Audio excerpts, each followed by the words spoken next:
In related news, the Independent Electoral and Boundaries Commission is warning against the rise in insecurity in Ol Kalou, where a by-election is slated to be held in a week's time. The electoral body warns it may postpone or even call off the by-election if the situation does not improve. The warning came as the IEBC launched its 2022 Pre-Election Dispute Resolution Committee report, where stakeholders urged the Commission to step up preparations for next year's general election and restore public confidence, as our reporter Haman Kamariki now details. Campaigns for the upcoming Ol Kalou by-elections are on the final stretch, candidates intensifying their efforts to win over the seat. Over the last few days, however, claims of bribery and use of state officials have marred the campaigns, the culprit being leaders allied to the government. Following these claims, the IEBC has come to warn that continued bribery or use of hired guns could lead to cancellation or postponement of the by-election.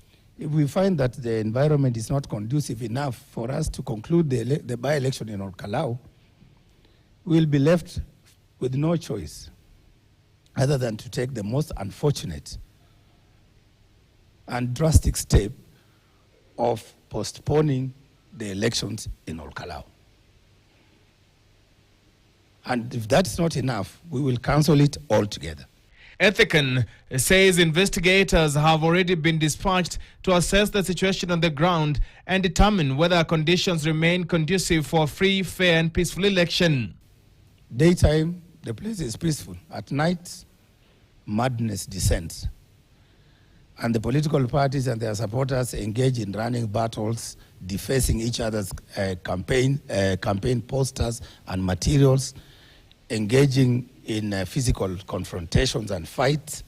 Speakers at the IEBC event today challenged the IEBC to ensure that preparation for the next general election inspire confidence. Had a meeting with the Inspector General of Police, and we reminded the Inspector General and the senior leadership of the police that they play a very important role in ensuring free and fair elections. That elections are not merely events, but lawful, peaceful, and credible expressions of the people's sovereign will.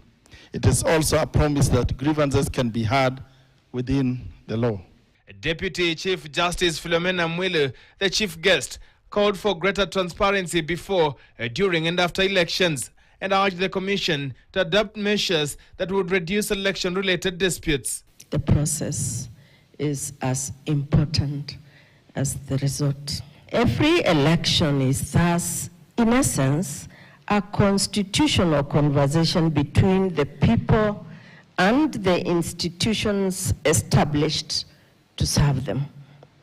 When citizens vote, they entrust institutions with the solemn responsibility of protecting the integrity of their collective choice. Haman Kamariki, KTN.